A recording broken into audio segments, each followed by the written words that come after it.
Welcome. My name is Windsor Lindor, and this recording is a result of the second virtual talk for the Managing Life Interactive series.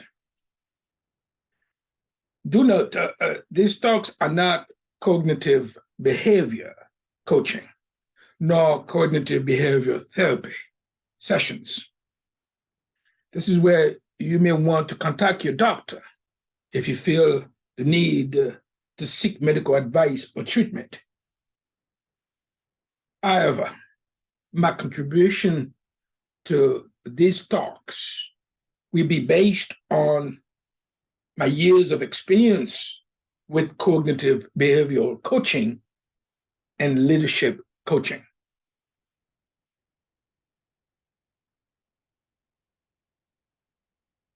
If you choose to participate to the next live virtual talks, I recommend to visit lendorconsulting.com.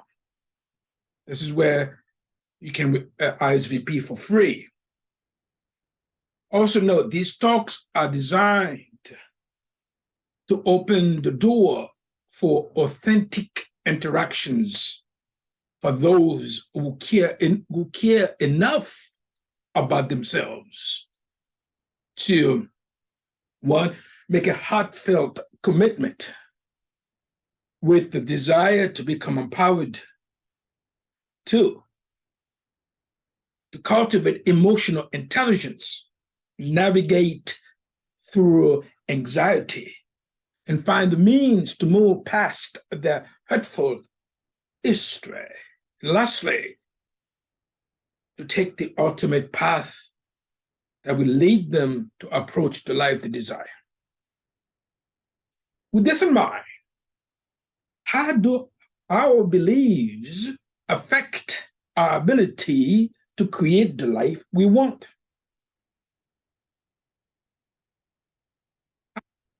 Question from this understanding. That is, one, the key components of our internal map of reality are our beliefs. And there, the best way to determine our beliefs is by what consequences they create.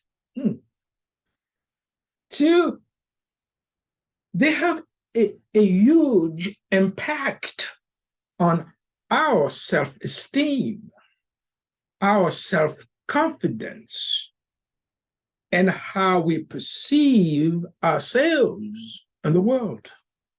You see, those beliefs also define our perceived limitations about creating the life we want and what we think we can or cannot do. This is why I believe it is so critical for us to understand the formation of our beliefs. Third, because beliefs are thought forms. I said again, beliefs, I believe. See that? I believe beliefs are thought forms, and all our actions start with a thought. You see, in essence, we create and attract our human experiences by our dominant thoughts, our core beliefs. We do that with the support of attitudes and expectations. Lastly, our thoughts are the steering mechanism. Our feelings and emotions access the power of creation. That's how it works from my perspective, at least. There, our core beliefs, the internal narratives with our attitudes and expectations produce the context within which we manifest our reality. Thus, what would happen though if the current structure of our life is defined by the boundaries of our limited beliefs or our ego. Well, my friends, I believe those limited beliefs of ours, the ego, will make every effort. Yes, they will. They will make every effort to justify our reasons for not creating the life we want and successfully managing our life difficulties. Yes, our limited beliefs in the ego. They do that by keeping us within their boundaries. Yes. See, they will hold us hostage and use anxiety, for example, fear, self-loathing, to keep us in a constant state of crisis throughout the formation of a life. Yes. Now, in reference to those individuals who choose not to move beyond the boundaries of their limited beliefs or ego, they will not be receptive to their true nature. Yes, and their most deeply felt values are tarnished and buried under denial and self-deception. Let me offer this. Take a look. Take a look at these individuals' life, folks. Just take a look. Seriously. This is where you will witness. I believe we will witness the following. One, most of the time, the actions they take are to please other people or to please others, just to be accepted by others, and they are lost in the flow of other people's expectations. Two, yes, these individuals, they parrot the limited beliefs back and forth as if they were obsolete insights. They adopt values for external appearances, but they do not live those values. Three, they are struggling against something, constantly struggling against something, and not achieving their peak performance to experience the life or the relationship they desire. Fourth, these individuals, they're not the majority shareholders in their life, and they have struggled to reclaim ownership of their life. Lastly, go back to those limited beliefs. They will make every effort to justify these individuals' reasons for not proceeding with placing healthy dependency, or especially on identifying the things that keep out the mystery of their authentic self and keep them not taking 100% responsibility for their lives. This is where I would like each one of you to take a peek. If for them, not keeping out, by keeping out the mystery of their authentic self and not taking 100% responsibility for their lives.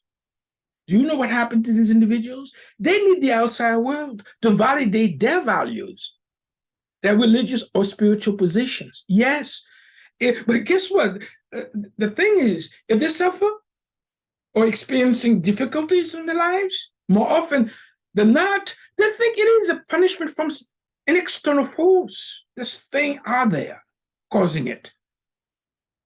It has also been proven when you get rid of that limited belief, remove the ego from the equation, where you process the unresolved emotion and change the nature of our stories, the challenging with managing anxiety will disappear like it was never there. It's true. And you could also do the work there. Do the work to change your life to one in which you can shift your limiting beliefs, radically bring healing to the wounded parts of you. Yes, you can do that. Overcome your anxiety, and create this beautiful life you desire. That's very powerful, ladies and gentlemen, and rewarding. Now, let's take a look in reference to anxiety. Do note, excessive anxiety has shown to make people's lives difficult and miserable. So, my friends, if your anxiety has taken over your life and relationships, please, I invite you to find the courage to make some transformational changes. Go ahead. It's okay to get help. Get the help you need to tame your worries.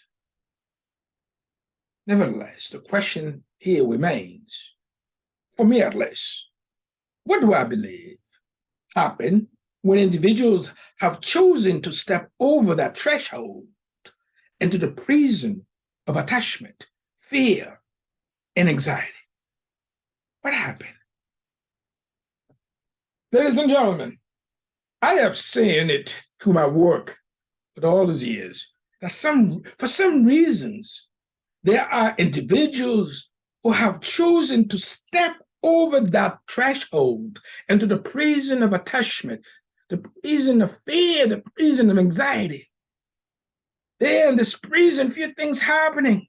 Take a look. One, these individuals are being in a constant state of emergency and experiencing feelings of anxiety, feelings of stress, feelings of fear.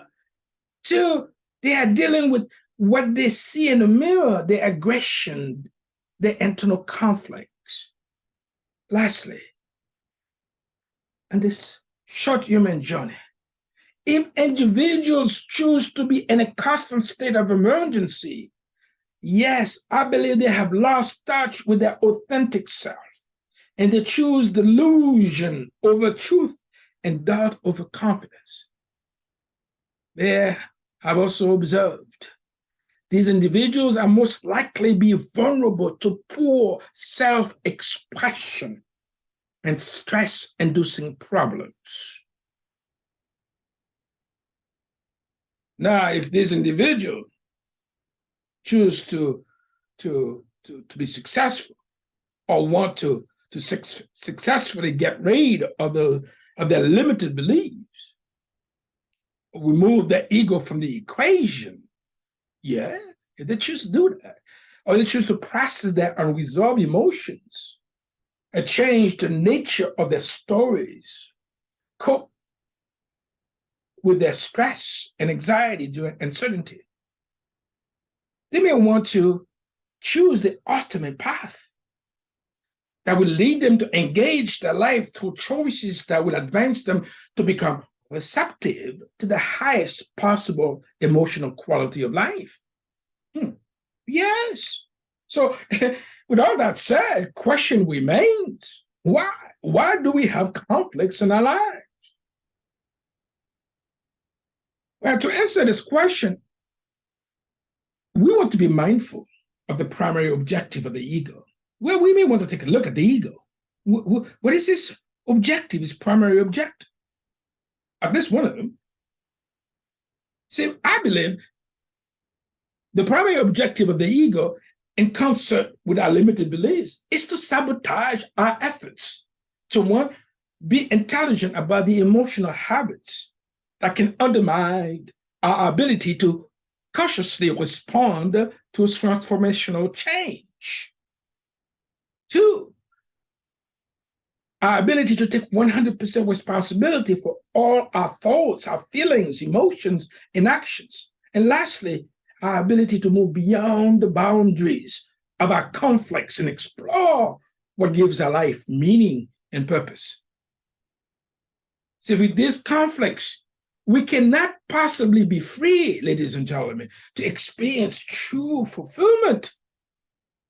We must take radical approach to the position of accepting that we cannot experience the life we desire with the same old beliefs, the same old narratives, and the interpersonal difficulties that consistently create conflicts in our life. Bottom line is this: the ego uses unforgiving memories created by conflicts to cause us inconsistencies in what we believe, the way we think, and ultimately in our behavior. It is these conflicts with excuses that confuse us and keep us from taking control of our lives during difficult times and improve our ability to achieve coherence, giving us a deeper, full measure of emotional expression. Yes.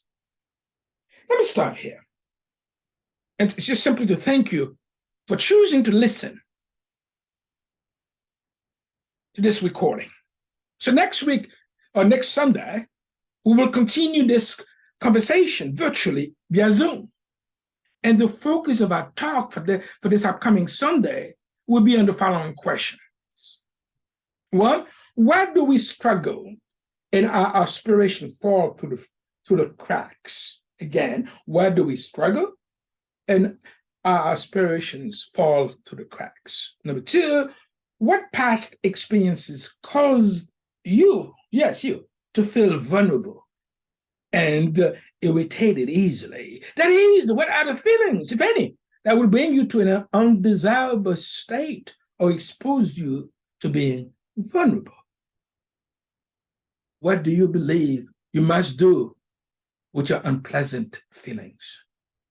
Lastly, what is the key to your feelings?